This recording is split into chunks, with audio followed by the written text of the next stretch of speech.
5 million so'mdan bir oyda bitadigan uyimizni bitta ko'rasizlar. Zangiotadagi obyektimiz topshirdik. Mijozimiz уже ko'chib keldilar. Mana ko'rsanglar mumkin. Pardalargacha ilib qo'yganlar. Ichkarilardagi to'liq obzorni ko'rmoqchi bo'lsanglar, tez orada joylashtiramiz. Bizga obuna bo'lib qo'yinglar. 5 million so'mdan qanaqangi uy ekan, ichkarida ko'chib kelganda mebel joylashuvi bilan qanaqa bo'lar ekan degan qiziqqanlar uchun yaqinda tez orada videosini qo'yamiz. Mana bu tashqi ko'rinishi, hozir zinalarni, kaflarni qilishib akalarimiz полностью ko'rishingiz mumkin. 76 kvadratdan iborat bu obyektimiz Zangiotda joylashgan. Hamma yoqni bitirib topshirdik. Katollar bilan ishlab turibdi. Teplopollarni yoqqanmiz, ichkarida issiq, tashqaridan stechkalarni qilib, kakporojni topshirib beramiz. Kimga mana shunaqangi tez bitadigan, arzon va sifatli uylar kerak bo'lsa, bizga aloqaga chiqib qo'rasizlar. Qishin, yozin, sovuq, issiq demasdan qilib beraveramiz. Qor yog'adimi, yomg'ir yog'adimi, bizga umuman farqi yo'q. Chunki tomini 3 kunda yopamiz, qolgan hamma ishlarimiz ichida va tashqarisida bo'ladi. Qor yog'sa ham, yomg'ir yog'sa ham, sovuq bo'lsa ham, bizga umuman aloqasi yo'q. Sendwich paneldan juda ham issiq. Hozir men kirib chiqdim, ichkarilari vashi dahshat.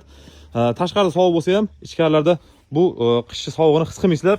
Xuddi bahorda yozda yashayotganda yashayverasizlar. Yozgi kunida salqin bitta konditsioner bilan bemalol isitib sovutsa bo'ladigan uylar. Atableniya qo'yilmagan, ko'rib turibsizlar, panoramli oyna bo'lsa ham ichkarida faqat teplopol bilan isitib yashashyapti.